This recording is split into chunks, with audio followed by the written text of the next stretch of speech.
Oui, bah, c'est toujours le Springer alsacien. Là, je suis en train de me balader un petit peu dans Strasbourg. Et on va faire une petite montée d'autoroute, histoire de voir un peu ce que ça donne. Alors, je suis en mode éco. Je vous montre. Je suis en mode éco.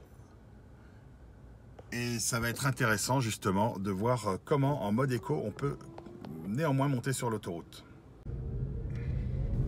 Alors voilà, on va aller sur l'autoroute. Vous voyez le compteur mode éco, c'est quelque chose d'intéressant puisqu'on économise la batterie. La voiture comme ça roule de manière beaucoup plus smooth, beaucoup plus fluide, essaye de ne pas faire d'à-coups, de ne pas accélérer trop rapidement, etc. Et en fait, elle a quand même un système qui fait que quand vraiment on a besoin d'un surcroît de puissance, ben, ça déconnecte le mode éco pour permettre quand même d'utiliser la voiture comme il faut. Alors voilà, ben on va monter sur l'autoroute dans quelques secondes. Et puis je vous filmerai notamment le tableau de bord. Ça vous permettra d'avoir une petite idée du comportement de la voiture. Puis ça permettra aussi de voir combien de temps. Bon, il paraît qu'elle met quand même, enfin les gens trouvent qu'elle est un peu lente au démarrage, ou en tout cas que les accélérations sont pas excessives. Bon, moi franchement je trouve qu'elle fait le job. Donc on va faire ce qu'il faut. Donc voilà, on est ici sur une place connue à Strasbourg. Enfin, place, c'est surtout l'accès aux autoroutes. Cette place, c'est pas vraiment la place Kléber qui elle est le centre de Strasbourg. C'est une place, un nœud autoroutier en réalité. Donc voilà, on conduit tranquillement. Alors évidemment, comme c'est une voiture automatique, ben, aucune difficulté, quoi. On n'a pas de problème, on change pas les vitesses. Ah oui, alors là, c'est parce que je vais un peu vite, enfin un peu vite, dans le sens où ils pensent que je suis en ville. Donc j'ai laissé les alarmes de vitesse qu'on peut régler, hein, bien sûr. On peut les couper, on peut les mettre, par exemple. Oh là là, oui, j'aurais peut-être dû la couper. Bon, bah tant pis. Vous entendez les alarmes de vitesse. Bon, c'est intéressant. Mais réellement, je suis à 50. Hein.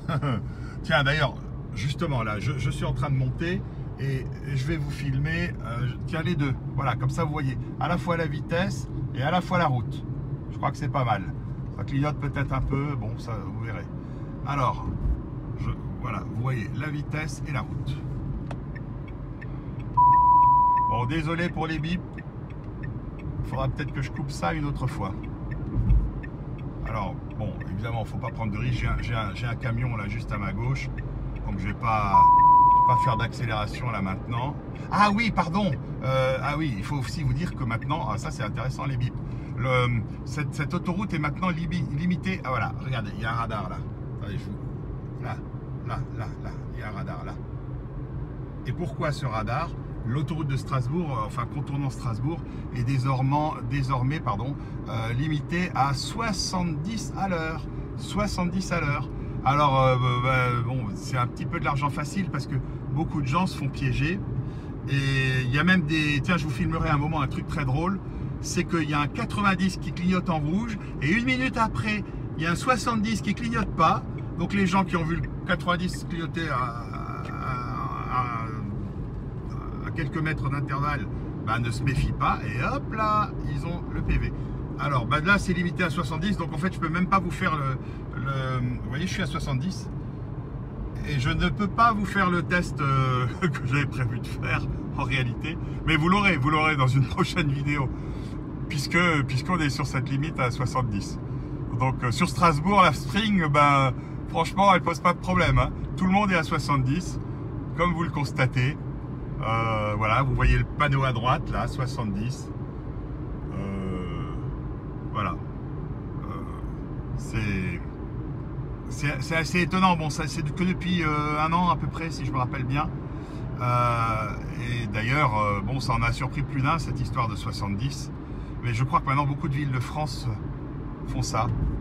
Alors, on va passer. Alors, vous aurez un panneau rappel là, rappel 70. Tiens, je vous zoome sur le panneau. vous allez voir le rappel 70. Et ça, les gens qui se sont fait flasher juste avant, bah, évidemment, ils disent « Ah bah mince, on l'avait pas vu. » Voilà, 70. Et voilà. Et ben la Spring, de toute façon, elle s'en fiche que ce soit limité à 70. Ça lui va très bien. Et franchement, elle a assez de pêche. Bon, évidemment, c'est pas une Ferrari, c'est pas une Porsche. On en est tous d'accord, mais c'est pas le but non plus. Donc voilà. Je vais peut-être bientôt passer devant le panneau. Non, c'est toujours le panneau 70. Alors à un moment, il y aura peut-être marqué 90, je crois. À vérifier. Mais en tout cas, je vous montrerai une autre fois dans l'autre sens le fameux panneau qui est vraiment trompeur. Enfin, ça, ce sera l'objet d'une autre vidéo. Donc là, dans quelques secondes, on aura le droit d'aller à 90. Je crois que voilà, à partir de là, je vais pouvoir accélérer un peu. Pas beaucoup, mais un petit peu. Surtout que je vais sortir par là. Donc voilà, petite accélération comme ça, juste histoire de dire qu'on accélère. Mais bon, en réalité, il y a des voitures tout autour, donc je ne veux pas rouler dans des conditions dégradées de sécurité. Et je vais sortir là, vers Baggersee, du côté de Illkirch-Grafenstaden, difficile à prononcer pour les francophones.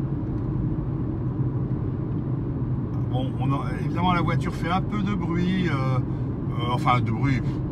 N'importe quelle voiture ferait du bruit sur cet enrobage routier qui est antidérapant, mais du coup un peu bruyant.